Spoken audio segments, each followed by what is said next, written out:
Bom dia! Hoje vamos apresentar a Economia da Sonegação, Teorias e Evidências Empíricas, de Marcelo Lettieri Siqueira, Francisco S. Ramos. Somos Emanuela Cardoso e Gabriele Batista.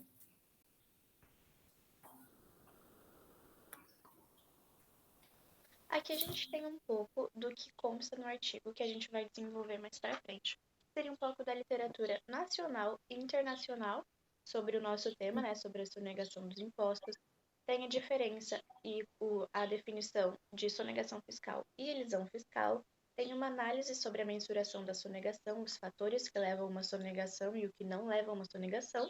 É apresentado um modelo de sonegação desenvolvido por Halligan e Sandemo, e também é apresentado alguns efeitos da política de imposição tributária sobre a decisão de sonegar, como que o contribuinte toma essa decisão, e evidências do comportamento do contribuinte quando ele decide que toma a decisão de sonegar ou de não sonegar.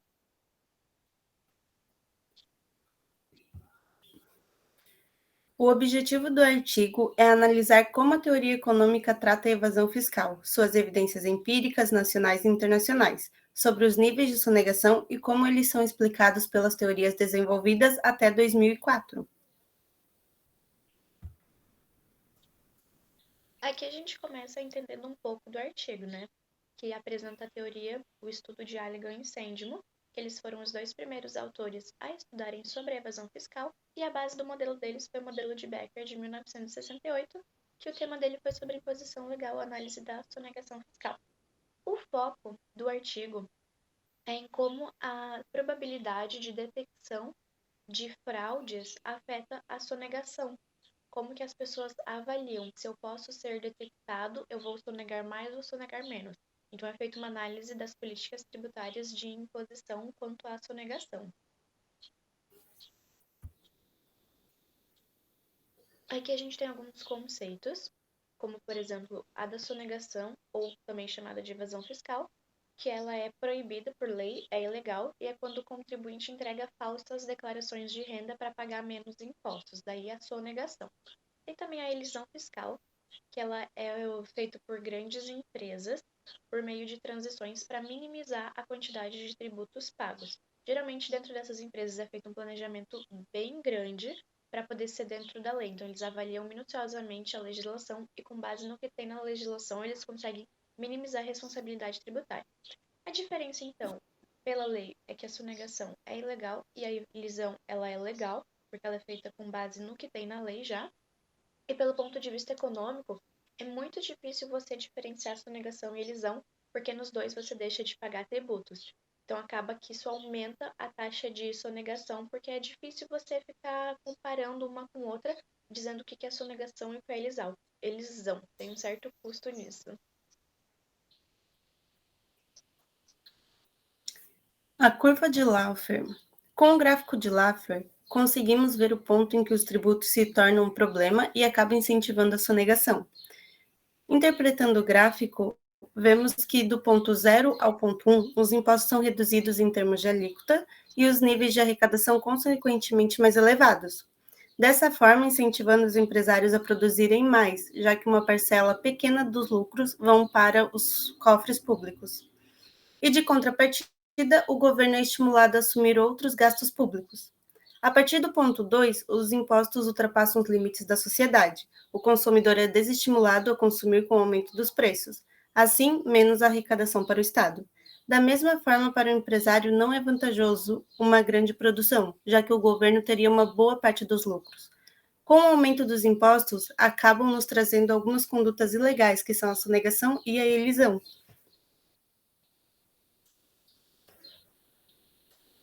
Aqui a gente relaciona com o conteúdo da teoria da tributação, já que os tributos são a principal forma de arrecadação de recursos por parte do governo, né? A gente tem os tributos diretos, que são aqueles que recaem diretamente sobre as fontes de renda. Então, é, por exemplo, o imposto de renda da pessoa física e da pessoa jurídica. A gente tem também os impostos indiretos, que vão recair não diretamente, mas indiretamente, você paga no preço total. Por exemplo, o ICMS, que já é incluso em nota fiscal. Aí, quando os impostos diretos, o que recaem diretamente sobre as fontes de renda, são mais elevados, Então, a maior parte do recurso vai ser retirado justamente dessas fontes de renda por ser um tributo direto. E quando os impostos indiretos são mais representativos, ele retira mais recursos dos indivíduos com a fonte de renda maior. Por exemplo, o caso do ICMS para produtos de luxo, ele é mais alto. E quem compra produtos de luxo, quem tem uma renda mais elevada, é a progressividade daí. Mensurando a sonegação. Os problemas da sonegação não são tão visíveis. Um ente externo não pode observar o valor real de um indivíduo. Assim, não consegue saber a verdadeira responsabilidade tributária. A solução são as auditorias. Algumas abordagens vêm sendo estudadas para mensurar a sonegação, mas não são tão fáceis de serem resolvidas. Elas estão a partir de dados agregados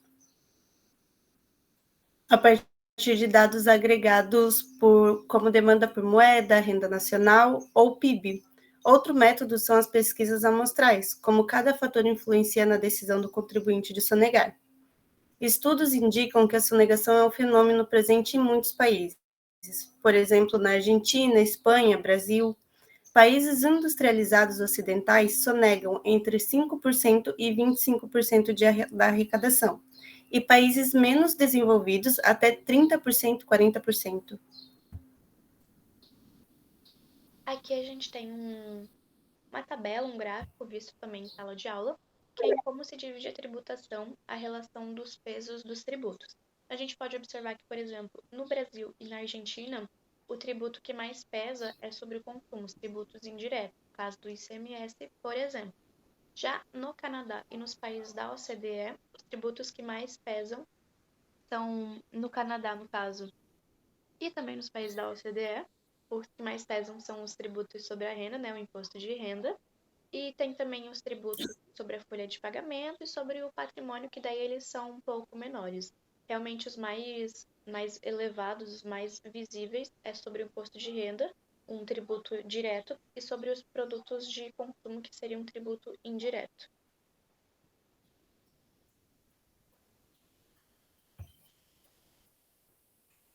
Aqui, continuando a mensurar a sonegação, outra forma de avaliar é que a desobediência tributária ela vai afetar o pagamento real do imposto. Porque se você não segue a lei, se você sonega, você deixa de pagar o real valor do seu imposto. Então, é a desobediência tributária. Também é feita uma análise do comportamento do contribuinte, o que leva ele a sonegar e o que leva ele a não sonegar, as probabilidades e os pesos, o custo-benefício, né? A Liga Incêndio, então, eles analisaram a real problemática, que é o indivíduo que ele precisa decidir se ele vai declarar totalmente a sua renda ou se ele não vai declarar totalmente a sua renda, e mais para frente é visto quais fatores que determinam isso. A decisão individual de sonegar. A obediência à lei tributária é declarar a base tributária real, o cálculo verdadeiro da obrigação e o pagamento do que deve. Aqui, a decisão individual de sonegar, o primeiro modelo ele foi desenvolvido por Halligan e Sandman e mais para frente complementado por outros dois autores. Aqui, o contribuinte ele toma uma decisão. Se ele vai declarar toda a renda dele ou se ele não vai declarar toda a renda. Se ele declara toda a renda, ele corre um baixo risco. Porque se ele for auditado, a fiscalização vai ver que ele realmente fez certinho conforme a lei, então é um risco baixo. Se ele declarar somente parte da renda dele, ele tem o risco de ser flagrado e logo punido. Porque se ele for auditado, vão ver que ele não declarou totalmente a sua renda e com isso vai gerar uma punição. Esses impostos que são sonegados e a multa esperada, eles vão depender proporcionalmente da alíquota tributada. Porque se a alíquota for muito baixa, não dá para você cobrar uma multa muito alta, porque daí não é proporcional. Aqui a gente consegue ter uma boa ideia, né, das decisões de sonegação de cada contribuinte. Como falado anteriormente, que os impostos e as penalidades elas devem ser proporcionais e a probabilidade de auditoria é constante. Eu posso auditar tal declaração e posso auditar tal declaração. A probabilidade ela é constante sempre no modelo de Halligan e Sandman. É feito algumas suposições. Uma delas é que o contribuinte vai realmente tomar as decisões com base nas consequências para a renda dele. Ou seja, se ele gostar da renda dele, se ele ficar satisfeito com a renda dele pós pagamento de imposto, ele toma uma decisão que é provável de não sonegar. Só que se ele for contrário ao que ele fica, a quantidade de recursos que ele fica depois de pagar os impostos, é mais provável que ele sonegue. Outra suposição é que é muito pouco provável que só a imposição legal, só a imposição do governo dizer, olha, você precisa pagar os seus tributos, você não pode sonegar, seja responsável pelo contribuinte tomar a decisão de sonegar ou não. Então, o governo em si não é só ele que faz a obediência ou desobediência tributária quanto ao contribuinte frente à sonegação.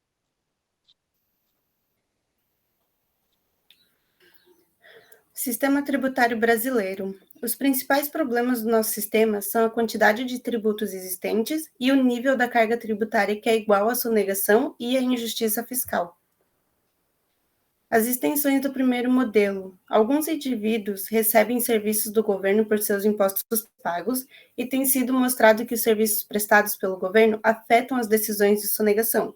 Ou seja, os indivíduos pagam tributos pelo que recebem em troca e eles pagam mais à medida que o governo é mais efetivo em prover o que eles desejam. Em contradição com Halligan e Sandman, pesquisadores argumentam que os indivíduos normalmente não enfrentam uma probabilidade de auditoria fixa e aleatória. Utilizam informações da própria declaração de rendimento dos contribuintes e as cruzam com as outras fontes para decidir quem deve ser auditado. Outra forma de determinar quem deve ser auditado é o fato de o contribuinte pagar seus tributos repetidas vezes ao longo do tempo, de forma que a autoridade tributária pode se utilizar dessa informação intertemporal.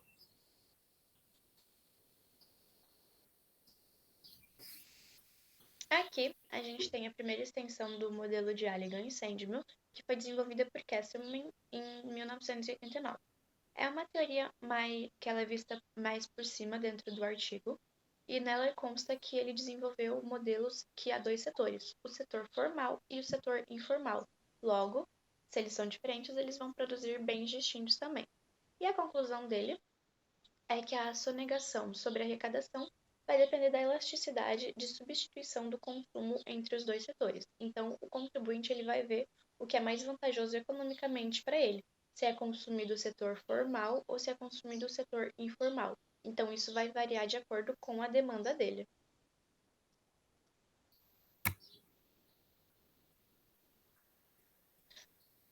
Aqui a gente tem outra extensão do modelo de Halligan e Sandman, que é do Cowell, de 1990.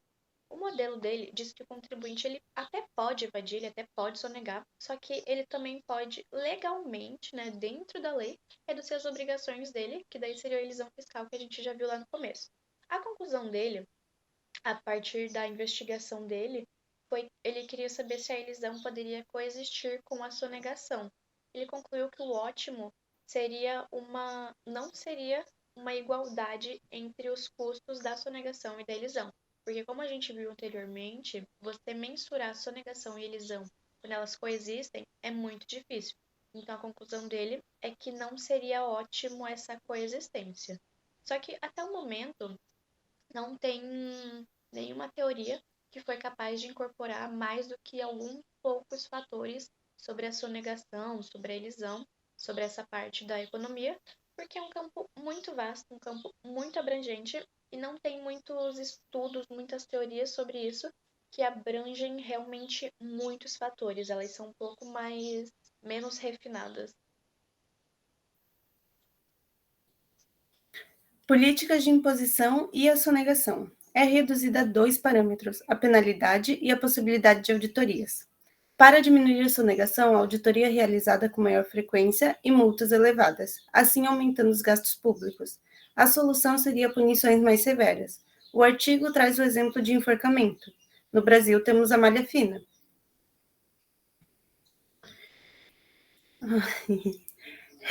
Haiganon e Wild, em 1985, uma auditoria é provocada se e somente se a renda declarada é muito baixa. Eles denominaram tal esquema regra de corte para a auditoria. Sanches e Sobel, a regra de corte para a auditoria é a política ótima para uma administração tributária maximizadora da receita líquida. Impostos e multas são proporcionais e os contribuintes são neutros ao risco. Border e Sobel e Mukherjee e PNG auditorias ótimas, a tributação efetiva é regressiva e a função de auditoria é não crescente e na renda declarada. Aqui, nas políticas de imposição e sonegação, a gente tem também a teoria dos jogos, e que o contribuinte e a autoridade tributária elas vão interagir em um jogo sequencialmente. Então, um joga e depois vai o outro. No início do jogo, o contribuinte ele conhece a renda dele e a autoridade fiscal sabe as tecnologias disponíveis para fazer uma auditoria. Aí o indivíduo vai lá, começa, e ele vai decidir quanto da renda dele ele vai declarar, totalmente, parcialmente. Depois que o contribuinte fez essa jogada, a autoridade fiscal vai lá e decide quais declarações auditar, com base justamente nas tecnologias de auditoria disponível. O equilíbrio do jogo é uma estratégia entre os dois, né? O contribuinte, a estratégia dele seria não ser auditado, conseguir não ser auditado, e a da autoridade fiscal seria auditar as declarações com sonegação. A conclusão da teoria dos jogos é que a sonegação ela não pode ser erradicada, até porque é impossível você auditar 100% dos contribuintes, visto que é uma coisa cara e a população é muito grande. Também é concluído que só mudanças na imposição ela não tem muito efeito, já que se você tem lei hoje e as pessoas sonegam, uma mudança não quer dizer que a sonegação diminuiria. Outra conclusão é que as atitudes sociais e morais, de, por exemplo, e gente, olha a ética aí, por exemplo, né? Elas não são muito efetivas porque elas são muito lentas e muito sutis, conforme a teoria dos jogos podia apresentar. Então, ela concluiu finalmente que a imposição padrão, ou seja, as punições, elas realmente permanecem crucial, porque é isso que a gente tem que influencia diretamente se o contribuinte ele vai sonegar ou se ele não vai sonegar. Aqui a gente tem evidências internacionais, estudos empíricos, né, que foi feito com base em um programa americano, o TCMP, que é a sigla em inglês, né? Ele foi baseado em uma amostra de 45 a 55 mil declarações de rendimentos sem sonegação e alguns autores fizeram conclusões com base nesse estudo. Plusfelter, por exemplo, em 1983, ele disse que a renda pós-imposto tem uma total influência na sonegação. Então, o contribuinte ele analisa se ele não gostar da renda dele após o pagamento do imposto, é provável que ele sonegue. Se ele gostar da renda dele, se for positivo assim os recursos, ele não vai sonegar. Conclusão outra dele é que a sonegação ela é mais elevada para os mais novos. Para o Witt e para o Woodbury, a sonegação ela é inversamente proporcional à probabilidade de auditoria. Ou seja, conforme a probabilidade de auditoria aumenta, a sonegação ela vai diminuir, porque você corre um maior risco de ser flagrado. E se você corre um maior risco de ser flagrado, você é sujeito a uma punição. E isso vai diminuir a sonegação, porque as pessoas não gostam de ser punidas, até porque isso causaria uma perda de renda deles já, né? Por conta das multas e tal. Dubin e Wilde, em 1988, concluíram que uma diminuição na sonegação ela reduz o retorno líquido de se auditar.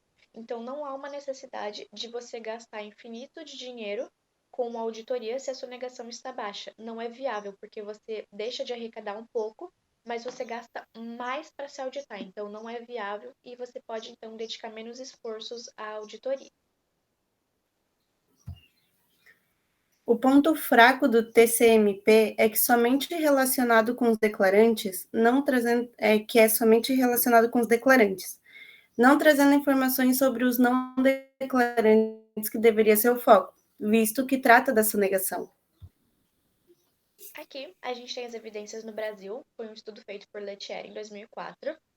É um dos únicos estudos, se não o único, presente no Brasil que teve um pouco mais de aprofundamento, e nele consta que os aumentos na probabilidade de auditoria, né, na probabilidade de detecção da infração e, consequentemente, a punição, elas reduzem a evasão, que é uma das conclusões tanto da teoria dos jogos quanto do programa americano, o TCMP. Ele também concluiu que um aumento na alíquota do imposto reduz a evasão. Montoro Filho, a partir de diversas hipóteses, ele fez uma pesquisa e ele calculou uma sonegação de 6% do PIB para imposto de renda de pessoa física e pessoa jurídica, 2% para ICMS, 6,3% para INSS, FGTS, etc., e 8% para demais impostos, que são números extremamente elevados e que influenciam muito, eles são bem vistos, bem nítidos para sonegação, porque realmente são valores muito altos, né? Uma observação quanto às evidências nacionais é que realmente há uma escassez de estudos sobre o tema no Brasil. Então, a gente tem uma necessidade muito grande de mais estudos e mais aprofundamentos para você poder avaliar realmente como que é os níveis de sonegação no Brasil.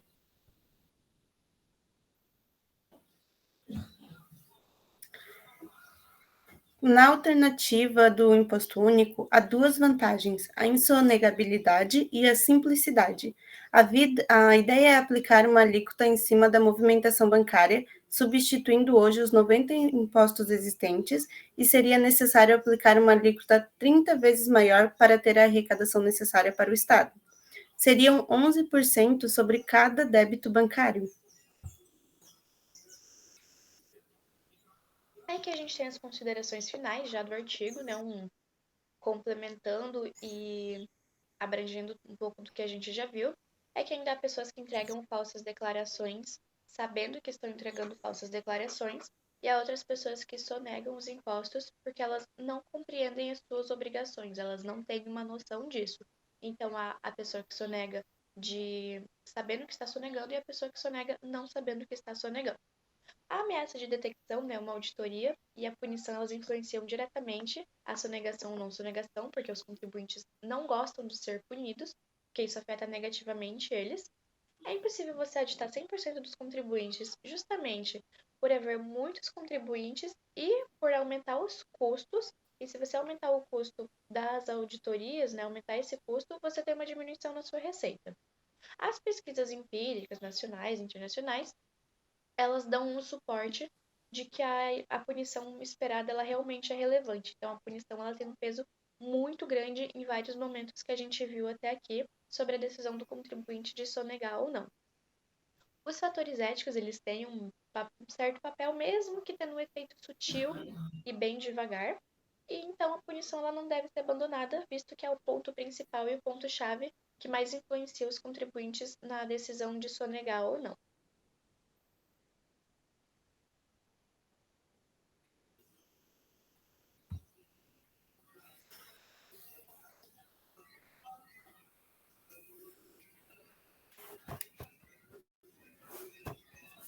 Aqui a gente tem um pouco das curiosidades, né?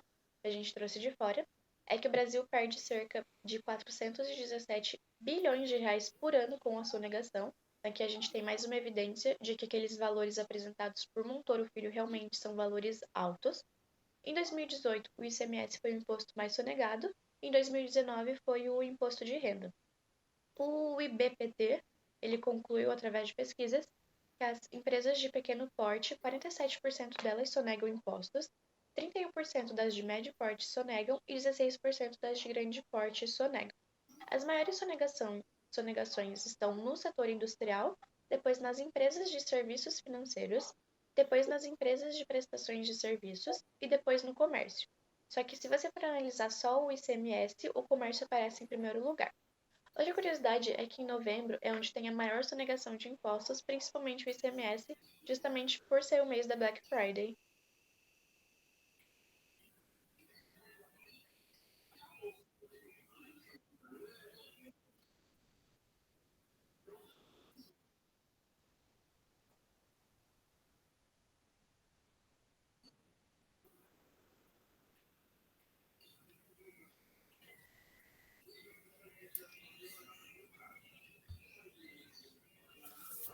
Lista dos maiores sonegadores de impostos do Brasil. Em primeiro lugar, a Vale do Rio Doce, com 41,9 bilhões. Em segundo lugar, a Parmalat, 24,9 bilhões. Terceiro lugar, Petrobras, com 15,6 bilhões. Quarto lugar, Ramenzoni Indústria de Papel, 9,7 bilhões. Quinto lugar, do Agro, 6,6 bilhões. Sexto lugar, VASP, 6,2 bilhões. Sétimo, Bradesco, 4,9 bilhões. Em oitava, a Varig, 4,7 bilhões. Em nono lugar, American Virginia Tobacco, 1 bilhões. Em décimo, a Condor Factory, 4,1 bilhões. Alguns tipos de sonegação ou fraude fiscal.